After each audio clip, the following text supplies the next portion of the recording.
Assalamualaikum warahmatullahi wabarakatuh dan selamat pagi Sobat Adiaksa dimanapun Anda berada. Senang sekali saya Dian Anggraini Sucianti menemani Anda dalam podcast Ombak Selayar. Obrolan menarik bareng Jaksa Selayar.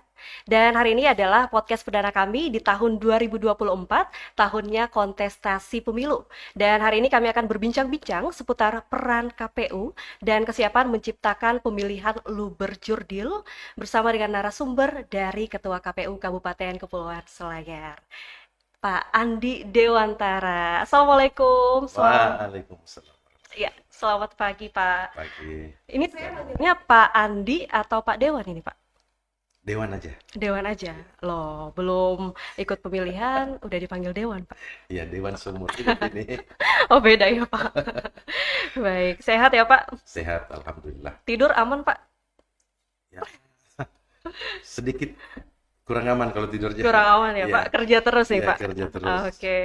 Baik, Andi Dewantara selaku Ketua KPU periode 2023 sampai dengan 2028, benar, Pak? Betul. Benar. Nah, terkait dengan tugas dan fungsi KPU sendiri, itu tugas dan fungsinya seperti apa sih, Pak? Apa yang membedakan mungkin dengan lembaga lain seperti Bawaslu misalnya? Mungkin masyarakat awam masih banyak yang belum tahu ini fungsi dari KPU. Tentang tugas pokok dan fungsi KPU ini, pada prinsipnya adalah selaku penyelenggara teknis atau lembaga penyelenggara teknis pelaksanaan pemilu. Nah, di dalam penyelenggaraan teknis ini meliputi beberapa tahapan.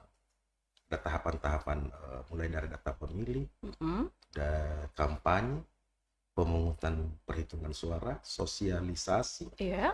sampai dengan penghitungan hasil pemilihan. Gitu Pak. Baik, ini sebagaimana yang kita ketahui bersama bahwa tahapan pemilu ini sudah dimulai sejak tahun 2022, begitu ya Pak? Betul. Untuk tahapan pemilu yang sudah terlaksana hingga saat ini pada tanggal 2 Februari 2024 itu apa saja Pak? Sudah banyak sekali, Bu Dia. Iya. Antara lain adalah tahapan pencalonan. Tahapan pencalonan ini sudah clear, KPU sudah menetapkan daftar calon tetap anggota DPRD Kabupaten Kota. Kemudian ada lagi tahapan kampanye saat ini sedang sementara berjalan. Iya, sampai sebelum 1 hari sebelum masa tenang. Kemudian ada lagi tahapan pemutakhiran data pemilih. Iya. Tahapan kampanye sudah ya. Pendistribusian logistik. Distribusi logistik. Ya. Pendistribusian logistik ini kami akan laksanakan dalam beberapa hari ke depan sebelum pemilihan. Pelaksanaan Ya. pemilihan. Baik, untuk momentum yang paling penting di antara beberapa tahapan pemilu itu apa saja, Pak? Menurut Bapak, momentum yang paling penting? Tentu penghitungan suara. Jadi momen yang ditunggu-tunggu oleh masyarakat Indonesia. Baik, untuk tahapan-tahapan yang belum terlaksana apa saja, Pak? Distribusi logistik belum. Distribusi. Kemudian penghitungan suara belum. Pemungutan suara dan penghitungan suara. Berarti tinggal tahapan ya. 2 tahapan. Jadi saat ini pada tanggal 2 Februari 2024 berarti masih tahap kampanye Pak. Kampanye. Sebelum masa tenang pada tanggal 11 Februari. Seperti itu Pak. Untuk kampanye sendiri ini ada tidak Pak? Sampai saat ini pelanggaran yang terjadi berkaitan dengan pelanggaran kampanye di Kabupaten Kepulauan Selayar sendiri Pak? Kami ini di KPU bukan sebagai pengawas kampanye. Namun dari beberapa informasi yang saya terima bahwa banyak juga caleg-caleg tertentu yang notabene-nya sebagai pejabat saat ini masih menjabat sebagai anggota DPR biasa memanfaatkan memanfaatkan kekuasaan jabatannya untuk melakukan kampanye. Seperti itu informasinya. Tapi kami Mm-mm. KPU bukan Iya, sebagai iya. apa namanya Ini berdasarkan informasi yang ya Bapak terima dari betul mungkin dari Bawaslu gitu ya, Pak, ya selaku pengawas penyelenggaraan pemilu. Kemudian eh, media sosial ini salah satu media untuk melaksanakan kampanye ya, Pak. ya betul Betul ya. ya. Nah, untuk batasan media sosial sendiri, untuk batasan kampanye itu seperti apa, Pak? Eh, Setiap partai politik atau peserta pemilu Mm-mm. tidak memiliki batasan jumlah sebenarnya akun Oh ya. media yang akan Oh. digunakan dalam melakukan kampanye. Tetapi setiap akun tersebut harus terlapor, harus Hmm. terdaftar di KPU bersamaan dengan pada saat pengajuan tim kampanyenya sebelum kampanye dimulai. Oh, sebelum kampanye dimulai harus didaftarkan terlebih Iya, dahulu begitu. betul. Untuk akunnya memang tidak dibatasi, Pak. Tidak dibatasi. Oh, tidak dibatasi. Baik. Selanjutnya berkaitan dengan tahapan kampanye pada tahun 2024 ini, apa sih yang membedakan dengan pelaksanaan kampanye atau tahapan kampanye pada tahun-tahun sebelumnya? Mungkin, Pak? Ya, ini persoalan waktu. Ya. Kalau di 2019 yang lalu, range waktu pelaksanaan kampanye ini cukup panjang, Mm-mm. malah sampai 6 bulan. Saat ini kan kampanye kita hanya sampai 76 hari. 76 hari sejak sampai dengan sebelum masa pemungutan ini, tahapan pemungutan. Baik. Jadi perbedaannya hanya di tahapan kampanye saja, Betul, Pak. tahapan Selebihnya sama saja ya, Pak. sama-sama. Oke, Pak.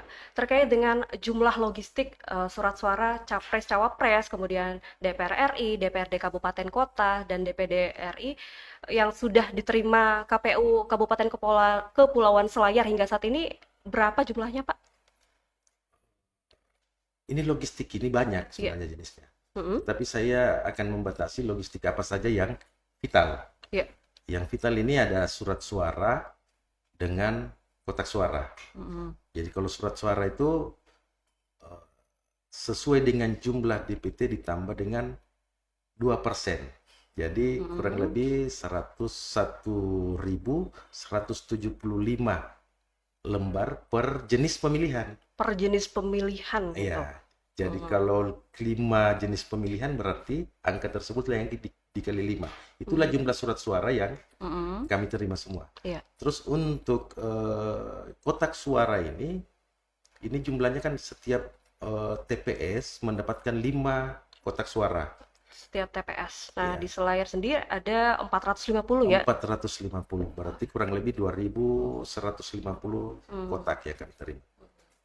Oke. Itu semua sudah komplit. Sudah komplit Iya. untuk capres, kemudian DPD, Iya, betul. RI, dan Iya. kabupaten kota. Nah, untuk sortir dan lipat suara, pelipatan surat suara apakah sudah dilakukan, Pak? Saat ini KPU tinggal melakukan pengepakan.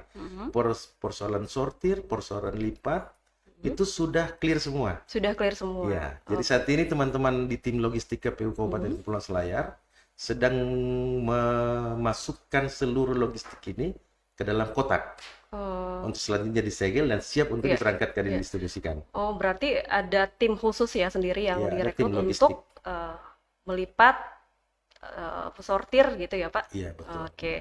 Nah, terkait logistik surat suara ini penyimpanannya di mana sih, Pak? Kami punya 2 gudang. Mm-mm. Gudang pertama kami ada di kantor KPU, tetapi Iya. saat ini kami tidak gunakan di sana. Gudang yang kami gunakan ini adalah gudang yang disewa oleh KPU di Jalan Haji Hayung. Oh. Kemudian kami juga melakukan pengepakan itu di gedung PGRI Kabupaten Selayar di Jalan Jenderal Sudirman. Itu 2 tempat yang kami gunakan untuk melakukan packing setting logistik pemilu. Oh, ada 2 tempat yang tempat packing logistik surat suara pemilu. Untuk pengamanannya seperti apa, Pak? Jadi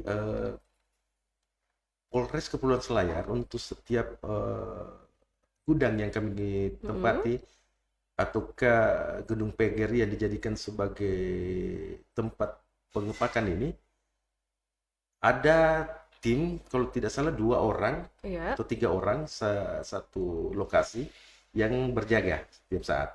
Di samping itu KPU juga menyiapkan penjaga gudang, Mm-mm. dan ada jagat saksana KPU kabupaten yang kami tugaskan di Hmm. setiap tempat tersebut. Berarti ada tim juga dari itu tim dari eksternal ya, Pak? Dari Polres Dari Polres eksternal, eksternal, dari internal kami ada ada juga, juga yang ya, jaga. Oke. betul. Terkait dengan pendistribusian. Nah, kita ketahui bahwa Kabupaten Kepulauan Selayar sendiri terdiri atas 11 kecamatan nih, Pak, dan 5 berada di wilayah kepulauan. Untuk pendistribusian surat suara itu skemanya bagaimana, Pak? Ada nggak hambatan atau tantangan dalam pendistribusian surat suara di baik di wilayah daratan maupun wilayah kepulauan? Eh, Satu-satunya hambatan ya, saya kira untuk Kabupaten Kepulauan Selayar adalah pendistribusian logistik untuk wilayah kepulauan. Heeh. Kalau untuk wilayah daratan, saya pikir tidak ada daerah atau tidak ada TPS yang Mhm. di luar jangkauan moda transportasi, kecuali di wilayah kepulauan. Nah, untuk wilayah kepulauan ini, karena kita punya Lima lima pulau. wilayah kecamatan kepulauan, kami sudah merencanakan skema, Iya. empat skema. Skema pertama adalah dengan menggunakan pelayaran rakyat, Mhm. seperti pada tahun-tahun 2019, pemilu 2020, pilkada 2020, kami menggunakan kapal rakyat. Ya. Tetapi karena eh, bulan Februari ini adalah puncak-puncaknya Oh, musim ombak, ya. maka kami menyusun planning kedua. Planning kedua ini adalah menggunakan ASDP atau Katol Ya. Laut Milik Pele. Oh. Nah, itu. Kemudian skema ketiga kami menggunakan KRI atau kapal Polairut atau Mhm. Basarnas. Dan skema keempat yang kami Ya. persiapkan adalah jika semua pelayaran laut ini tidak bisa Mhm. dilakukan, maka satu-satunya adalah melalui jalur udara. Iya. Jadi ada beberapa alternatif Ya, skema betul. yang kemudian dipersiapkan agar pendistribusian di daerah kepulauan berjalan dengan lancar Betul. seperti itu. Untuk wilayah daratan sendiri, apakah pendistribusiannya sudah terlaksana, Pak? Belum. Belum. Jadi untuk pendistribusian surat suara baik daerah daratan maupun kepulauan sama sekali belum terlaksana, Pak. Betul, belum. Nah, rencananya kapan, Pak, akan dilaksanakan? Untuk wilayah kepulauan ini, kami sementara merencanakan antara tanggal 5 Mhm. sampai dengan tanggal 7 Februari. Hmm. Ini kita butuh percepatan Iya, sebenarnya. benar. Karena meskipun tanggal 7 ke tanggal 14 ini masih rentang waktu yang cukup lama ya, 7 Mhm. hari. Tetapi karena mengingat kondisi geografis kita, Iya. kondisi cuaca yang tidak menentu, maka perlu dilakukan percepatan. Hmm. Gitu. Kalau untuk wilayah daratan, Iya. kami telah merencanakan antara tanggal 7 sampai dengan tanggal 10 Hmm. 10 Februari. 7 sampai dengan 10. Berarti mengutamakan wilayah kepulauan dulu, Pak. Betul. Setelah tersalurkan, kemudian ke wilayah daratan seperti itu. Untuk kesiapan KPU sendiri dalam menghadapi pemilu, baik itu dari segi SDM-nya, mungkin persiapan dari komisioner, kesekretariatan maupun badan ad hoc, PPK, PPS maupun KPPS itu seperti apa, Pak, hingga saat ini? Ya, baru-baru ini di Hmm. bulan kemarin, bulan Januari kemarin, Iya, Pak. ini kami sudah melakukan pelantikan terhadap 3.150 anggota KPPS. 3.150 anggota Iya, KPPS. betul. Se-Kabupaten Kepulauan Oh. Selayar. Dari setiap KPPS ini kan ada 7. Mm-mm. Kemudian kami juga telah menetapkan 2 orang petugas keamanan TPS dari 450 TPS. Dan itu sudah siap semua.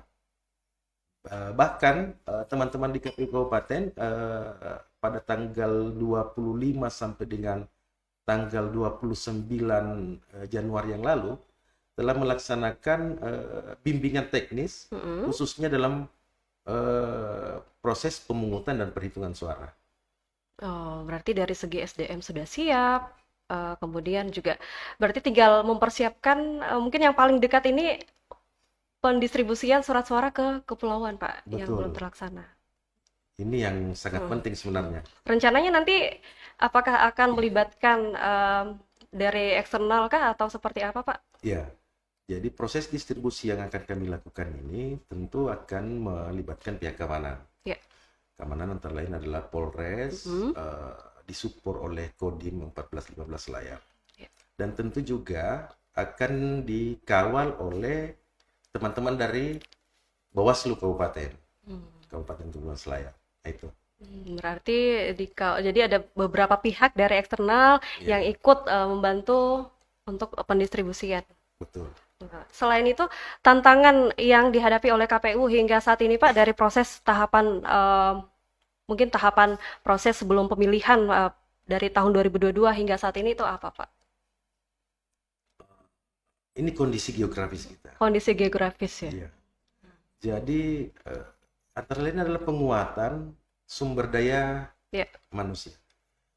Khususnya teman-teman kita di KPPS, karena untuk teman-teman KPPS di wilayah-wilayah kepulauan ini, kami hanya dapat melakukan bimbingan teknis melalui secara berjenjang. Hmm. Artinya KPU tidak bisa turun langsung untuk memberikan pemahaman Oh. proses pemungutan dan perhitungan suara. Sehingga yang akan melakukan bimbingan teknis ini adalah teman-teman PPS sendiri. Karena memang jangkauan Iya. kita yang begitu besar. Jadi kesulitan untuk menjangkau tempat-tempat tertentu sehingga meminta bantuan dari PPS, Pak. Iya, begitu. Seperti itu. Untuk secara daring mungkin pernah dilakukan sosialisasinya? Kalau sosialisasi ini berbagai macam metode sebenarnya yang kami pernah tetapkan. Ya. Antara lain melalui pertemuan dengan komunitas-komunitas tertentu, Mm-mm. kunjungan ke sekolah-sekolah, KPU Go to School, Oh. KPU Go to Campus. Iya. Itu sudah pernah kami lakukan semua. Hmm. Dan untuk tahun 2024 ini yang kami intenskan proses tahapan sosialisasi ini adalah pertemuan terbatas. Mm-mm. Ini karena ternyata dari pemantauan kami juga bahwa masih banyak orang bertanya kapan waktu pemungutan suara. Iya, iya, Ya, iya. padahal ini melalui media, Iya. televisi, Iya. dan lain-lain kan sebenarnya sudah Sudah tersebar gitu, Pak. tersebar ya. Mungkin orang-orang ingatnya 14 Februari itu hari Valentine, Pak. Bukan Iya. hari pemilihan, Pak. Malah kami di KPU Ya. memberikan istilah bukan hanya hari kasih sayang, Iya. tapi itu adalah hari kasih suara. Seperti itu. Ingat ya yang di rumah 14 Februari itu hari kasih suara. Betul. Ya. Apalagi anak sekolah kan, Pak. 14 Februari itu hari apa? Nah, lebih masuk tuh yang hari Valentine daripada hari pemungutan suara, Pak. Baik, terkait dengan logistik pemilu tadi berarti tinggal pendistribusiannya di daerah kepulauan yang akan berlangsung dalam beberapa hari lagi. Kemudian juga dibantu dengan pihak-pihak eksternal ya tadi Pak. Kemudian terkait dengan sosialisasi tata cara memilih gitu untuk tadi sudah dibahas Bapak terkait dengan sosialisasi tata cara memilih bagi pemula. Mungkin masih banyak yang baru berusia 17 tahun atau baru bisa memilih, Pak. Iya, betul Apakah ada sekali. sosialisasi mungkin dari KPU sendiri? Iya, betul sekali. Ini yang penting juga saya sampaikan pada sore hari ini bahwa banyak sekali anak-anak kita, adik-adik kita yang masih belum berusia 17 tahun pada saat dilakukan Iya. pendataan. Mm-mm. Tetapi kemudian dia sudah pada tanggal 14 14 Februari sudah berusia 17 tahun. Maka otomatis kan mereka tidak akan memiliki KTP, belum melakukan iya. perekaman ya, atau kan kesulitan untuk Iya. melakukan perekaman sehingga KTP-nya belum terbit. Maka ada yang disebut formulir model C pemberitahuan. Iya. Jadi kami menyerahkan teman-teman kita di KPPS nanti akan menyerahkan formulir model C pemberitahuan kepada seluruh pemilih yang telah terdaftar dalam daftar pemilih tetap. Nah, sehingga meskipun misalnya dalam prakteknya tidak punya KTP, tetapi masih sangat memungkinkan untuk membawa pemberitahuan tersebut. Bisa membawa pemberitahuan, kemudian apabila sulit ini melakukan perekaman untuk usia 17 Iya, tahun pada betul. saat hari pemilihan. Betul. Nah, itu informasinya ya, Sobat Adiaksa.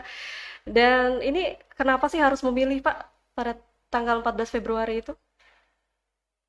Jadi begini, kalau bicara tentang pilihan ini, Iya, ada perubahan rezim sebenarnya. iya.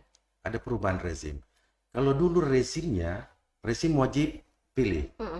Sekarang ini adalah rezim Hak pilih. hak pilih. Heeh, Kalau dulu kita diwajibkan, sekarang ini adalah menjadi hak kita. menjadi hak. Maka kenapa kemudian kita harus memilih? Iya. Karena itu adalah bagian dari hak kita, pemenuhan hak setiap warga negara Indonesia.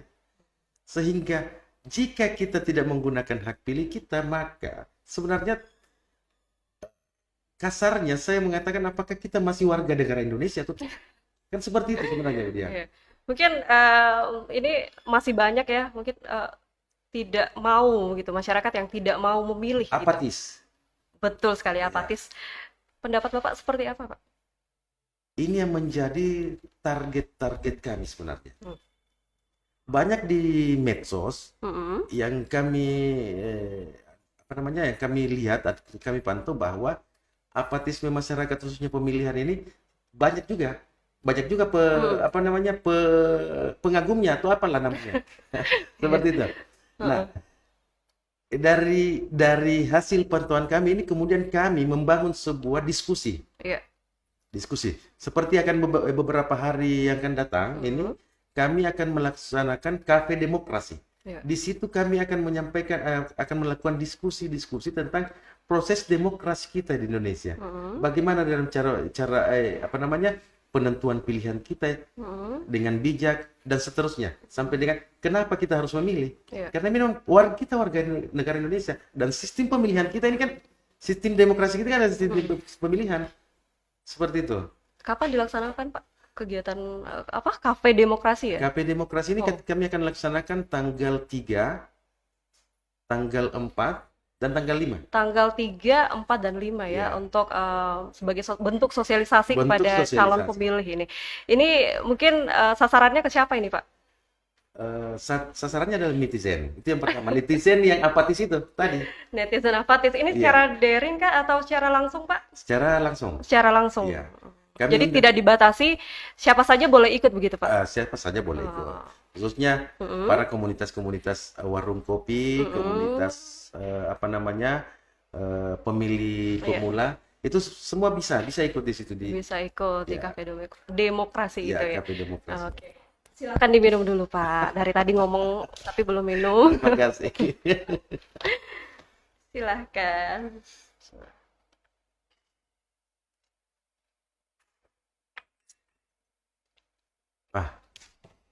Baik, Mantap kopinya. Iya, Pak. Baik, untuk Kafe Demokrasi ini baru pertama kali akan dilaksanakan kah atau sebelumnya sudah pernah dilaksanakan, Pak? Untuk belum pernah Belum sebelumnya. pernah Ide dilaksanakan. ini muncul dari pemikiran teman-teman bahwa Iya. ternyata banyak komunitas-komunitas yang bergabung di warung-warung kopi atau kafe-kafe yang ada di wilayah Selayar ini. Nah, dari situlah kemudian kita memanfaatkan situasi tersebut bahwa ternyata di warung kopi kita bisa berkomunikasi secara bebas. Bisa berbagi informasi, bisa berkomunikasi, bisa berdebat malah. Oh gitu. Iya. Ternyata lebih banyak mungkin diskusi yang terjadi di ruang Iya. atau di warung kopi ya, Pak. Ya, secara formal. Kan Secara rata-rata formal, masyarakat iya. seperti itu sebenarnya. Oh. Sukanya yang tidak formal. Yang tidak formal, betul. Kalau untuk formal sendiri mungkin banyak yang nggak tertarik, Pak. Iya, Tertarik, betul. Pak. Mungkin bisa juga lewat media sosial seperti itu, Pak. Seperti itu. Tanggal 5, 6, dan 7 ya, Pak. Iya. Oke. Nah, terakhir ini untuk pesan-pesan untuk pemilih pada tanggal 14 Februari 2024. Iya. Kepada seluruh pemirsa, khususnya masyarakat Kabupaten Kepulauan Selayar, bahwa 14 Februari ini adalah pesta demokrasi. Iya. karena ini adalah sebuah pesta, maka seharusnya kita bersenang-senang. Kita bersenang-senang, kita menyambut pesta ini karena ini adalah hajatan nasional. Sehingga seharusnya di dalam proses pemilihan ini kita tidak ada lagi konflik atau polarisasi dalam masyarakat. Ya. Jangan karena ada perbedaan pilihan calon sehingga kita di masyarakat ini ikut terbawa arus Iya. untuk saling istilah selain di bombe. Istilah selain Bermusuhan ya, karena bermusuh, berbeda ya. pilihan Berbeda jadi pilihan. bermusuhan Ya, gitu. tali silaturahmi Iya. kita terputus. Nah, untuk menentukan pilihan, saya pikir itu adalah hak Iya. setiap warga negara. Kita tentunya menentukan pilihan ini berdasarkan hati nurani, pelajari visi misi setiap calon, Iya. dan pilih sesuai dengan hati nurani kita. Satu lagi, Ya. jangan golput. Jangan golput nih. Betul, jangan golput. Baik, ada lagi Pak terakhir yang ingin disampaikan? Cukup saya pikir Cukup itu. ya, Jangan baik. golput ini yang Yang penting. paling penting Iya, jangan karena golput. ini begini, dalam frame sederhananya bahwa suara saja kita tidak bisa berikan kepada negara kita, Kontribusi. berkontribusi Betul. kepada negara kita, terus apa yang bisa kita berikan kepada negara kita? Iya. Ya. Baik, jadi pemirsa atau sobat Adiaksa dimanapun Anda berada, ingat ya tadi pesannya, kalau bisa ya jangan golput, gunakan hak pilih Anda sesuai dengan hati nurani di tanggal 14 Februari 2024 mendatang. Dan terima kasih Pak atas waktunya di sela-sela pelaksanaan pemilu tanggal 14 Februari 2024 ini masih menyempatkan hadir di podcast Ombak Selayar ini. Baik, terima kasih Pak atas waktunya. Semoga pelaksanaan pemilu nanti dapat berjalan dengan lancar, aman, dan tentunya masyarakat di Selayar pada khususnya dapat menggunakan hak pilihnya. Satu lagi, Iya, Pak. sebelum ditutup, Ya. saya satu lagi. Oke. Saya mengharapkan bantuan dari seluruh stakeholder. Bukan hanya, jadi proses pemilihan ini bukan hanya giat dari KPU, Giat dari KPU tetapi saja. giat dari seluruh stakeholder. Oke. Artinya kejaksaan, kepolisian, dan di pemerintah daerah. Saya harapkan bantuannya. Baik, tentunya Bantu kami untuk menyelenggarakan iya, pemilu itu. iya, ini bukan hanya tugas dari KPU, melainkan diperlukan sinergitas antar lembaga untuk menyukseskan pesta demokrasi pada tanggal 14 Februari 2024 mendatang. Baik, terima kasih Pak atas waktunya. Semoga dapat berjalan dengan lancar untuk tanggal 14 Februari 2024 nanti. Dan Sobat Adiaksa, demikianlah bincang-bincang kami dengan Pak Andi Dewantara SH, Ketua KPU Kabupaten Kepulauan Selayar. Dan sampai bertemu di episode selanjutnya. Salam Adiaksa.